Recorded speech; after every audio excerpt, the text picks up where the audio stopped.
Bom dia.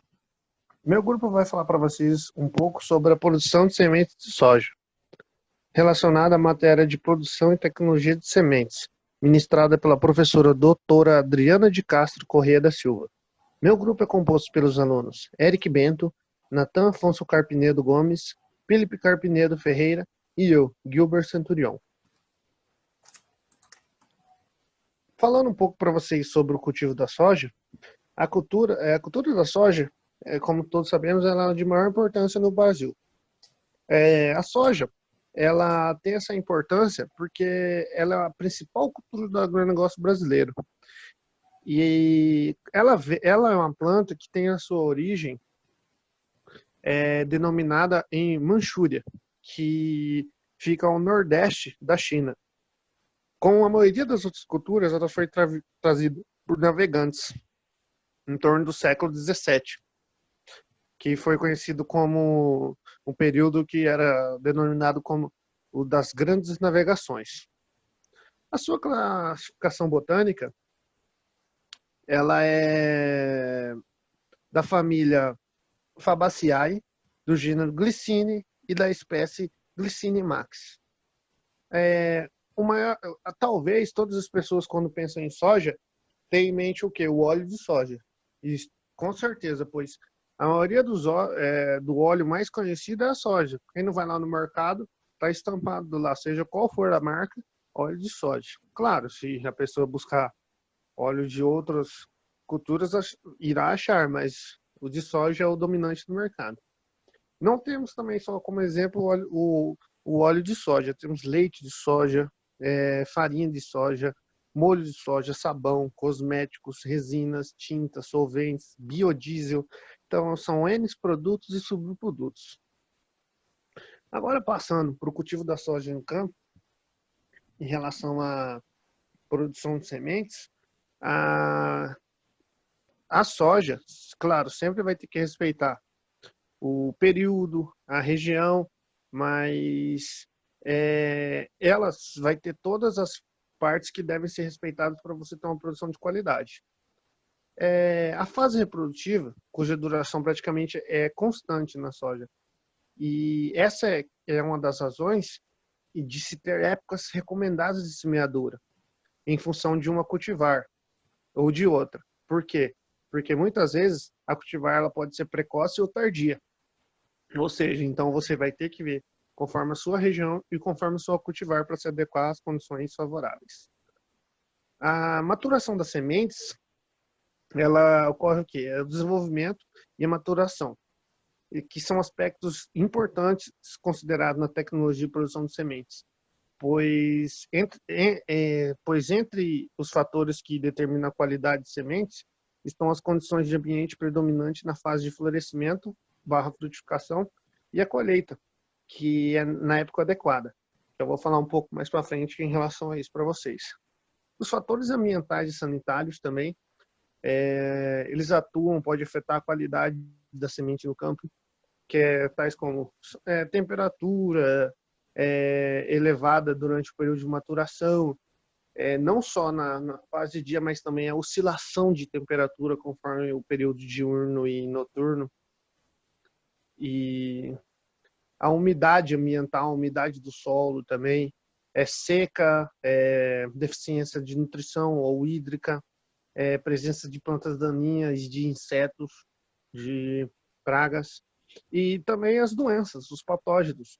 Temos N doenças que podem comprometer não só a safra inteira, mas também pode deixar sementes de má qualidade, né, e relacionado à produção de tecnologia de sementes. Jamais queremos ter uma semente que possa ser disseminadora de algum patógeno.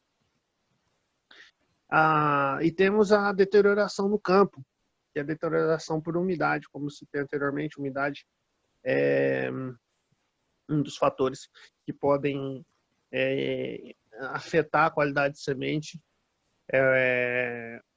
Você tem que ter um controle dessa umidade, um controle do campo em relação a todas as fases da soja, e o intervalo, e também temos um intervalo da maturação fisiológica à colheita. O intervalo entre a maturação fisiológica e a colheita, ele raramente apresenta condições climáticas favoráveis para a conservação e a qualidade de semente.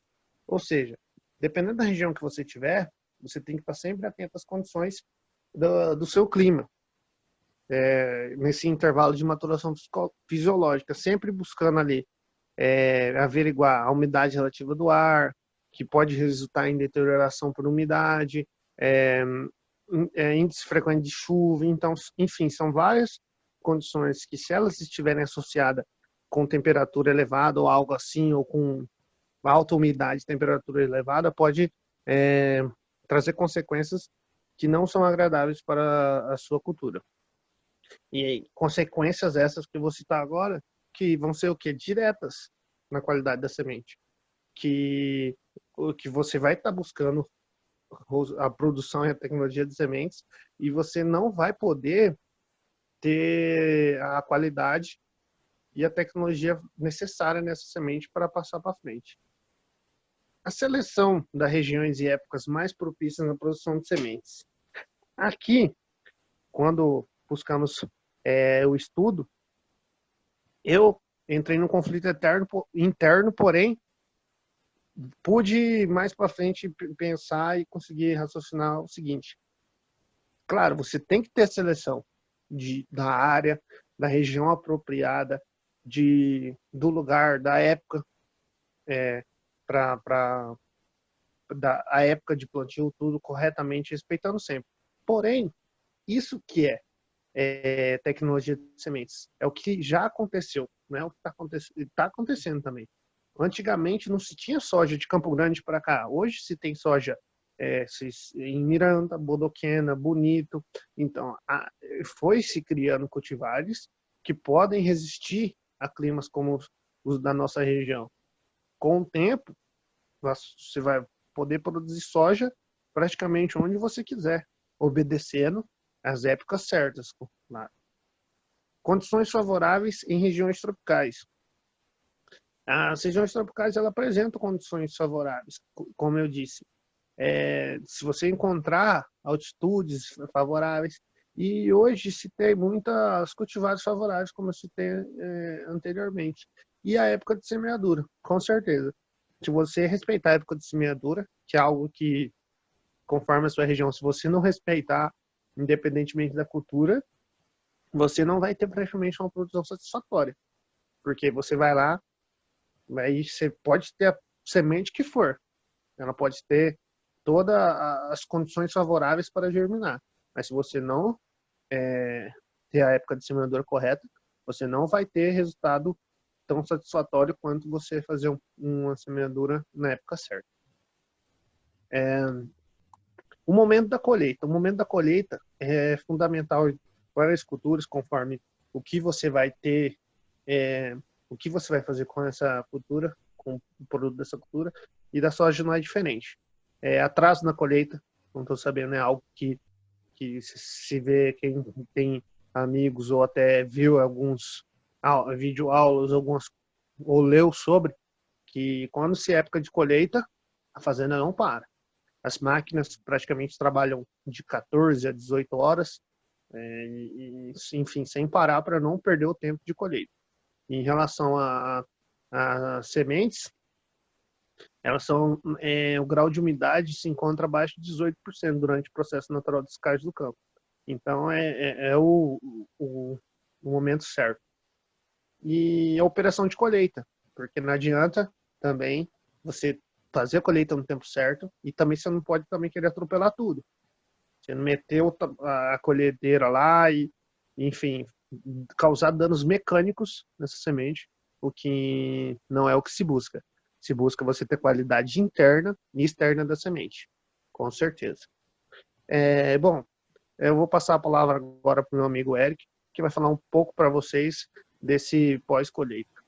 Bom, dando continuidade aqui, como meu amigo Gilbert disse anteriormente, está falando em campo, agora vamos falar da pós-colheita, que se passa pelo transporte, pela secagem, pelo beneficiamento e como é o mercado.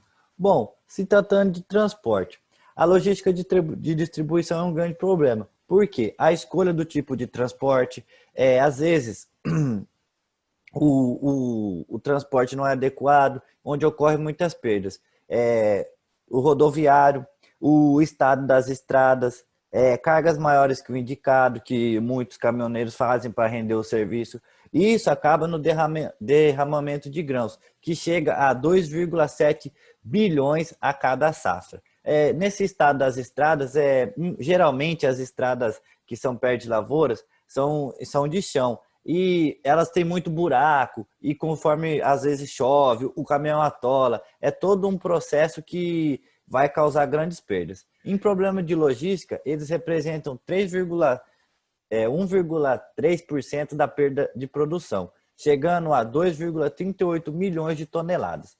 38,8% de perdas na produção ocasionadas pelo transporte.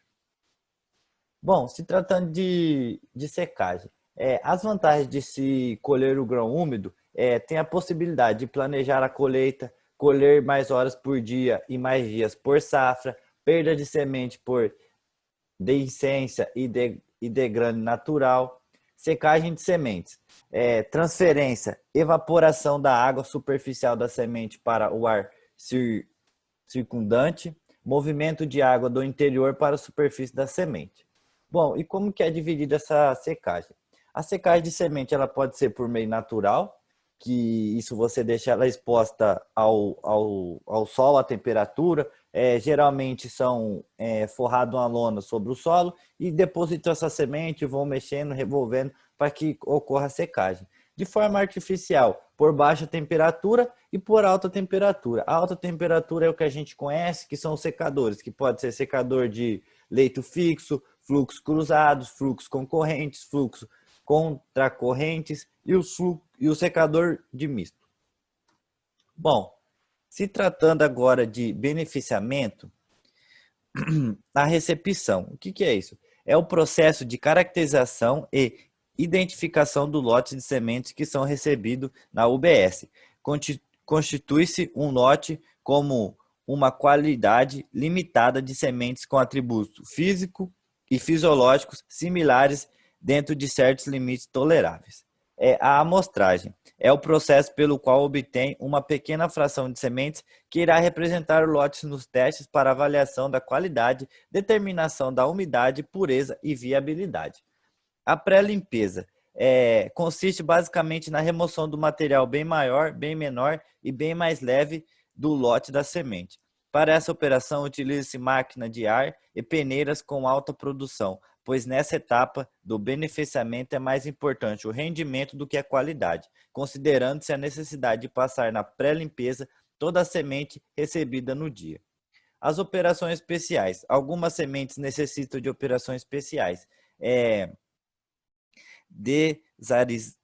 Desaristamento, debulha, descascamento e escarificação, para que possam ser beneficiadas, como é o caso das sementes palhentas e aristas, milho em espiga, algodão, amendoim e de sementes duras e múltiplas.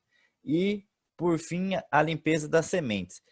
Ocorre a remoção dos materiais indesejáveis do meio do lote de semente. Só é possível se houver diferença física entre os componentes. As propriedades físicas usadas para separação são largura, espessura, comprimento, peso, forma, peso específico, textura superficial, cor, condutividade elétrica e afinidade por líquidos. Bom, e como é o mercado? 90% aproximadamente da produção do Brasil vai para exportação. Ou seja, toda a soja produzida no Brasil é exportada para outros países. O maior comprador é a China, com 20,5 bilhões de dólares em soja. E em 2020, mesmo com a pandemia, o Brasil exportou para a China, só em março, 10,4 milhões de toneladas do grão. É aí onde vemos onde o agro é tão importante no nosso país, mesmo em meio a essa pandemia, com quase ninguém conseguindo trabalhar, produzir, o agro está aí firme e forte, conseguiu até março 10,4 milhões de toneladas do grão. Aqui nossas referências e o nosso muito obrigado.